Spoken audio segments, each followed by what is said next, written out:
Assalamualaikum warahmatullahi wabarakatuh. Perkenalkan, nama saya Samsul Mu'arif, NIM 19112527. Jurusan yang diambil adalah Pendidikan Agama Islam Lokal 3E. Langsung saja, pada kesempatan kali ini saya akan membahas tentang adab bermasyarakat, adab terhadap sesama muslim, dan adab terhadap orang kafir. Manusia adalah makhluk sosial, satu dengan yang lainnya memiliki ketergantungan, artinya saling membutuhkan. Jika demikian keadaannya, maka kita sebagai manusia yang baik tentunya juga harus memiliki adab ataupun akhlak yang baik terhadap masyarakat itu sendiri, agar terwujudnya keberlangsungan hidup yang baik dan tentram di tengah masyarakat tersebut. Selanjutnya, adab terhadap sesama muslim. Kita sebagai sesama manusia yang merupakan ciptaan Allah Subhanahu wa Ta'ala, sudah semestinya kita harus bersikap baik sesama kepada muslim yang lainnya, dan dengan cara saling menghargai, saling tolong menolong dalam kebaikan. Dan yang terakhir adalah adab terhadap orang kafir. Kita sebagai warga negara Indonesia yang baik, yang berlandaskan nilai-nilai Pancasila, maka sudah semestinya adab kita sebagai orang muslim kepada non-muslim, artinya orang kafir, itu harus baik, dengan saling menghargai antara satu dengan yang lainnya. Karena kita sebagai warga Indonesia disatukan dengan semboyan Bhinneka Tunggal Ika, walau berbeda tetap satu jua. Langsung saja kita lanjut ke beberapa pertanyaan yang datang dari teman-teman saya. Yang pertama, pertanyaannya berkenaan tentang, yaitu apa yang dimaksud adab, berikan definisinya. Adab adalah norma atau aturan mengenai sopan santun yang didasarkan atas aturan agama Islam. Adab menurut bahasa ialah kesopanan, kehalusan, dan kebaikan budi pekerti atau akhlak. Sedangkan menurut istilah adalah suatu ibarat tentang pengetahuan yang dapat menjaga diri dari sifat yang salah, artinya buruk. Pertanyaan kedua, yaitu apa yang dimaksud dengan orang muslim? Pengertian ringkas tentang seorang muslim atau seorang muslim. Muslim itu adalah orang yang berserah diri hanya kepada Allah Subhanahu wa Ta'ala dan meminta pertolongan hanya kepada Allah Subhanahu wa Ta'ala. Itu adalah pengertian muslim secara ringkas. Yang ketiga, apa landasan kita untuk beradab? Landasan kita beradab sebagai seorang muslim, saya ambil dari hadis Rasulullah Sallallahu Alaihi Wasallam, yang mana beliau bersabda, "Aku menganjurkan atas umatku untuk menghiasi diri mereka dengan akhlak atau adab yang mulia." Sampai-sampai beliau ketika ditanya tentang sebaik-baik anugerah yang diberikan kepada seseorang, beliau Nabi Muhammad Sallallahu Alaihi Wasallam menjawab, anugerah tersebut adalah akhlak atau adab yang baik. Sahih Ibnu Majah nomor 2789. Dan pertanyaan keempat, yaitu apa yang dimaksud dengan masyarakat? Masyarakat adalah sekelompok orang yang membentuk sebuah sistem, baik itu semi tertutup maupun semi terbuka, serta melakukan interaksi antara individu-individu dan memiliki kebudayaan yang ada di dalam masyarakat itu sendiri. Pertanyaan kelima, apa itu orang kafir? Berikan pengertian. Dalam pengertian singkat, orang kafir itu adalah orang yang tidak mempercayai bahkan menantang ajaran agama Islam. Artinya bertolak belakang dengan ajaran agama Islam.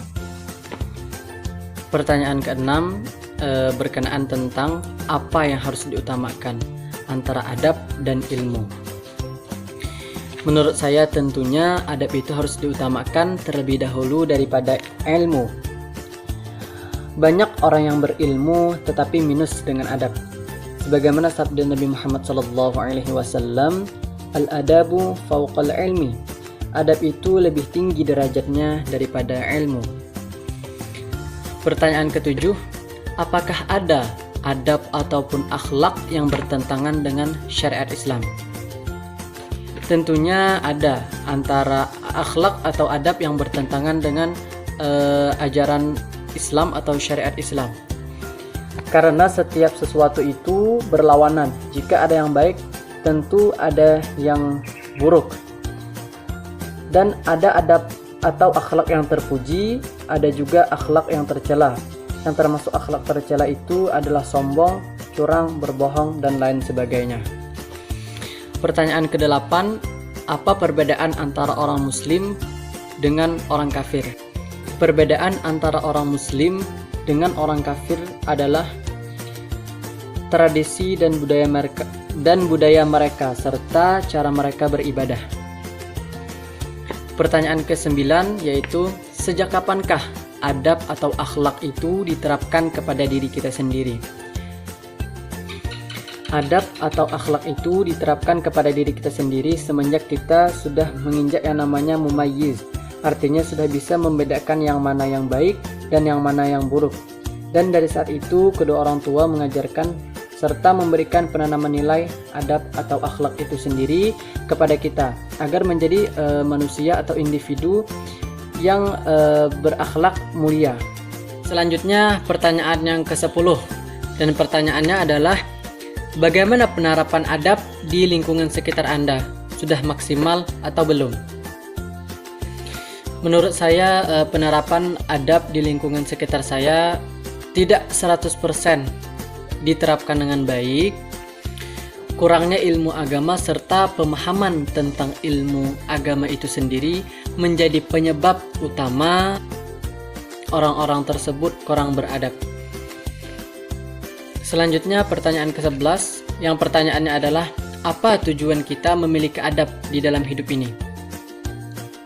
Tujuan adab itu sendiri bertujuan untuk memperbaiki perilaku seseorang dari buruk menjadi individu yang baik, dengan tujuan untuk menjadikan manusia sebagai makhluk yang lebih tinggi derajatnya dan sempurna, dan membedakannya daripada makhluk-makhluk yang lain. Selanjutnya pertanyaan ke-12, bagaimana cara kita beradab terhadap orang kafir? Agama Islam adalah agama yang hak dan adil. Bagaimana agama Islam mengajarkan kita hidup di lingkungan sosial, hidup berbaur dengan manusia yang kadangkala berbeda pandangan, berbeda pegangan, dan berbeda agama tentunya. Dan agama Islam juga mengajarkan sikap kita sebagai seorang muslim memiliki adab terhadap orang non-muslim atau orang kafir dengan cara yang pertama, kita harus saling menghargai. Yang kedua, tidak ada kata menzalimi antara satu dengan lain. Artinya kita saling menghargai, antara orang non-muslim menghargai orang muslim dan orang muslim menghargai non-muslim. Selanjutnya pertanyaan ke-13, yang pertanyaannya adalah, apakah adab atau akhlak juga perlu diterapkan terhadap binatang atau hewan? Berikan penjelasannya.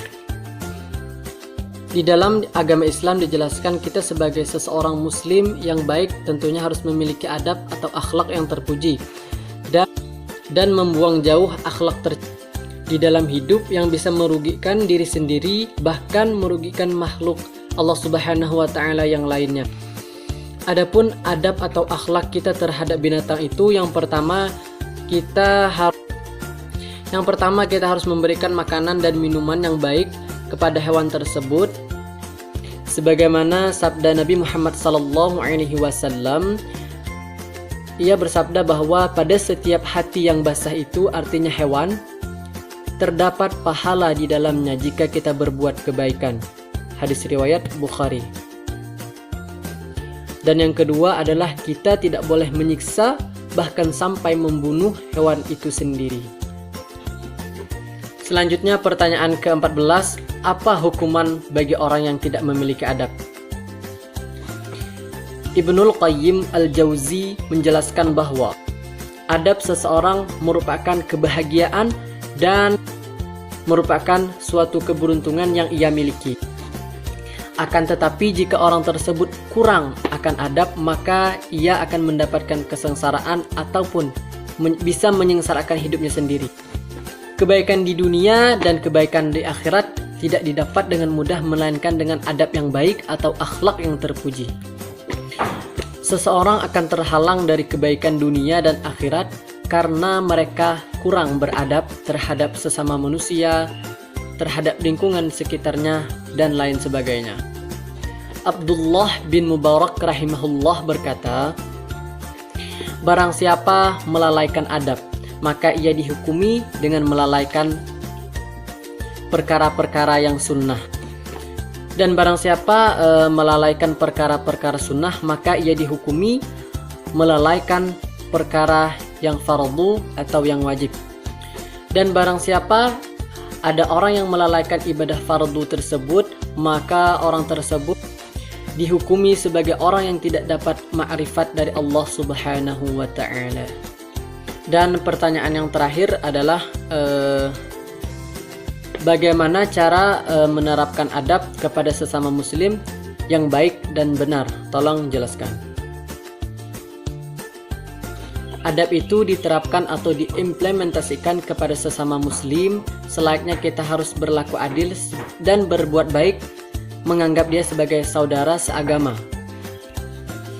yaitu dengan saling menghargai, menegur salah satunya jika di antara orang tersebut memiliki salah, dan yang terakhir adalah saling menolong dalam kebaikan. Demikianlah sedikit penjelasan dari tugas yang sudah diberikan dengan judul Adab Bermasyarakat, Adab kepada sesama muslim, dan Adab terhadap orang kafir. Mohon maaf apabila terdapat kesalahan. Terima kasih atas segala perhatian. Akhiru kalam, wassalamualaikum warahmatullahi wabarakatuh.